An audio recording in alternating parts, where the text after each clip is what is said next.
پیارے کسان بھائی اور بہنوں، آئل پام کے بارے میں اس سے قبل میں 2 نشستوں میں کافی حد تک تعارف، آب و ہوا، زمین کا انتخاب، تیاری اور اسی طرح طریقہ کاشت، وقت کاشت، پودوں کی تعداد، پودوں کی اقسام، کھادوں کے استعمال کے بارے میں،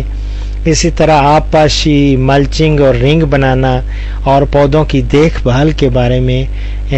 اور اس کے بعد پتوں کی کٹائی، نر پھولوں کی زیادتی اور اسی طرح اس کی پولینیشن کے بارے میں، اور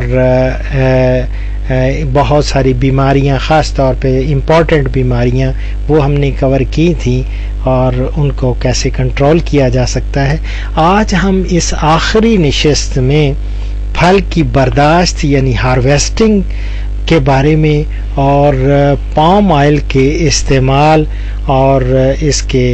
پام آئل کے دوسرے استعمال کیسے ہوتے ہیں اور صحت کے نقطہ نظر سے اس کی اہمیت کیا ہے، ہم ان پہ روشنی ڈالیں گے۔ تو میرے پیارے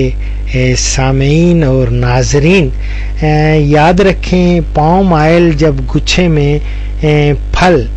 سرخی مائل ہو جائے اور 2 سے 5 فروٹ کے گچھے سے خود یاد رکھیں 2 تا 5 فروٹ کے گچھے جو ہیں وہ خود گر جائیں گے، اور جب پھول کو انگلیوں سے دبائیں تو اس میں سے سرخ رنگ کا تیل نکلنے لگے گا۔ تو اگر یہ اس طرح نکلنے لگے تو سمجھ لیں کہ پھل پک گیا ہے، مکمل طور پر تیار ہو چکا ہے، اور پکے ہوئے گچھوں کو کاٹنے کے بعد آپ 24 گھنٹے کے اندر یہ فیکٹری تک یا مل تک یہ پہنچا دیں۔ یہ 24 گھنٹے کے اندر کاٹنے کے گچھوں کو جب کاٹ لیں، کیونکہ دیکھا گیا ہے کہ اعلیٰ معیار کا تیل اسی وقت حاصل ہوتا ہے جب یہ 24 گھنٹے کے اندر یہ پروسیسنگ کے لیے چلا جائے، اور جب دیر کر دیں گے تو دیر کرنے سے تیل کا معیار اور مقدار میں کمی واقع ہو جاتی ہے۔ اس بات کا خاص خیال رکھنا چاہیے کہ کچے پھل کو کبھی نہ کاٹیں، کیونکہ اس سے تیل کی مقدار کم ملتی ہے اور اس کا معیار بھی اچھا نہیں ہوتا۔ آئل پام کی ہم نے دیکھا ہے کہ سالانہ اس کا ایک دیکھا کہ کتنا اس کی پروڈکشن ہوتی ہے، اور آئل کی خاص طور پہ کتنے فیصد آئل اس میں سے نکلتا ہے۔ یاد رکھیں 4تھے سال میں 18%، 5ویں سال میں بھی 18%، 6ٹھے سال میں زیادہ ہو جاتا ہے، 6ٹھے سے 7واں، 8واں، 9واں یہ سال جو ہیں اس میں 20% تک اس میں سے آئل نکلتا ہے۔ تو یہ نہایت مفید مشورہ ہے آپ لوگوں کے لیے جن لوگوں نے آئل پام لگا رکھے ہیں یا آئل پام لگانا چاہتے ہیں، اور خصوصاً ساحلی علاقوں کے کاشتکاران۔ اور مجھے چونکہ کراچی سے بہت ساری کالز موصول ہوتی ہیں جو میرے پروگرام یوٹیوب پہ لوگ دیکھتے ہیں، اور وہ اکثر مجھے سوال کرتے ہیں، اور وہ کافی انوویٹیو ہیں، اور خاص طور پہ ایک ڈاکٹر حمید صاحب ہیں، وہ اکثر مجھے فون کرتے ہیں، اور انہوں نے ان سے میرا وعدہ بھی تھا کہ میں انشاءاللہ جب بھی مجھے وقت ملا تو میں حاضر ہوں گا اور ان کے فارمز پہ جا کے ان کو مشورے بھی دوں گا۔ میں امید ہے کہ وہ اس پروگرام سے خاص طور پہ وہ اس سے استفادہ ضرور کریں گے۔ اور پام آئل جو ہے یاد رکھیں اس کا جہاں تک استعمال کا تعلق ہے تو پام آئل وناسپتی،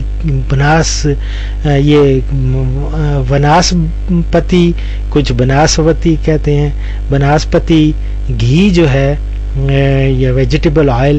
یا ایڈیبل آئل، یہ بنانے کے ساتھ ساتھ مارجرین، بسکٹ، کیک، آئس کریم،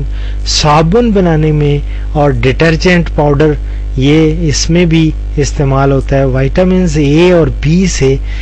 بھی، اور خاص طور پہ دوائیاں اور گوند اور موم بتی بنانے میں استعمال ہوتا ہے۔ اس کے علاوہ یہ شارٹننگ کی تیاری کے علاوہ بطور فیٹ بلینڈز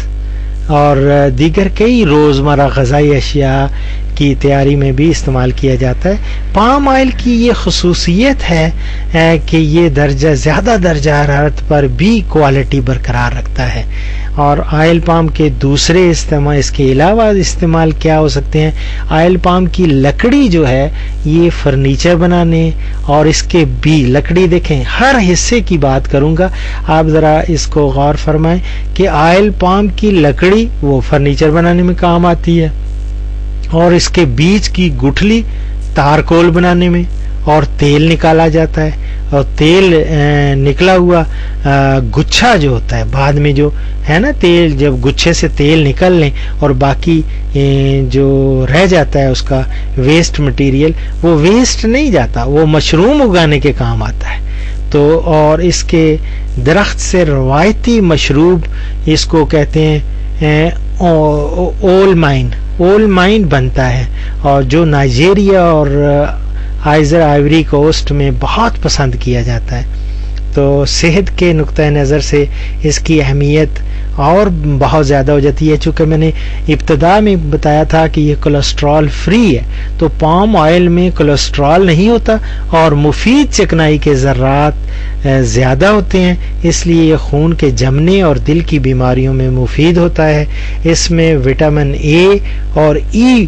یہ بھی پائے جاتے ہیں جو صحت کے لیے نہایت مفید ہیں. اور اس کے علاوہ اگر آپ کو کوئی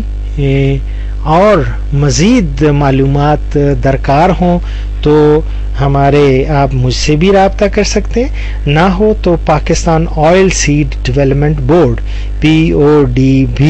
یہ وزارت خوراک و زراعت میں ہے، اور ان سے بھی آپ رابطہ کر سکتے ہیں، اسلام آباد میں ہیں. اور چونکہ پروگرام کا وقت ختم ہوا چاہتا ہے، ڈاکٹر اشرف صاحبزادہ نوبل ڈیڈز فاؤنڈیشن کے اسٹوڈیو سے، نوبل ڈیڈز فاؤنڈیشن اسلام آباد کے اسٹوڈیو سے آپ سے اجازت چاہتا ہے. انشاءاللہ زندگی رہی تو پھر ملاقات ہوگی اگلے پروگرام میں اور نئے موضوع کے ساتھ انشاءاللہ. تو العزیز، اللہ حافظ.